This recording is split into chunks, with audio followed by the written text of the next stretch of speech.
Qu'est-ce que vous savez du TDAH? Alors, c'est encore un grand terme qu'on utilise depuis plusieurs mois, 2 ans, même en arrière. Il y a eu beaucoup de communication sur les plateformes, sur les réseaux sociaux.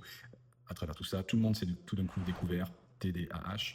Et la question, c'est est-ce qu'on sait vraiment ce que c'est? Alors oui, on sait ce que c'est d'un point de vue médical, etc. Et encore que, il y a des choses qui sont en train encore d'être à analyser. Mais en fait, tout le monde n'est pas TDAH. Moi, je l'ai découvert que j'en avais un potentiellement.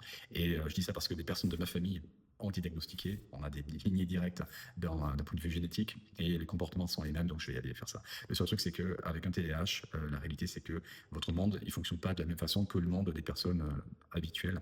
Et c'est pas une lubie ou c'est pas une identité. L'idée, c'est pas de se dire, tiens, super, je vais faire partie du club TDAH parce que c'est super à la mode et ça expliquerait certains dysfonctionnements. Non, la réalité, c'est que, effectivement, il y a beaucoup de choses qui sont répertoriées et qui sont vraiment des marqueurs de cette chose-là.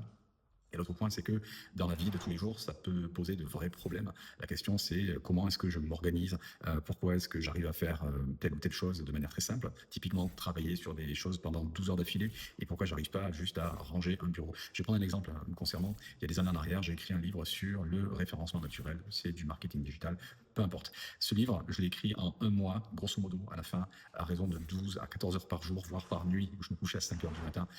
C'était pas un problème. Mon cerveau était focalisé sur une échéance et sur la passion, sur l'intérêt pour ce domaine-là. Par contre, lorsqu'il fallait travailler il y a des années en arrière sur d'autres domaines comme rendre un compte rendu d'une analyse statistique, etc., dont je n'avais vraiment rien à faire, j'ai mis beaucoup de temps pour le faire jusqu'à la dernière minute et je suis sincèrement désolé pour les personnes qui ont dû travailler avec moi à cette époque-là. Mais ça a des gros avantages d'avoir un TDAH pour diverses raisons et par contre, pour d'autres choses plus terre à terre, ça l'est moins. Est-ce que vous êtes concerné par ça? Moi, dans mon cas, je cherche encore à trouver des solutions pour m'organiser. J'y arrive, mais ça change tout le temps. Est-ce que vous êtes concerné aussi par ça?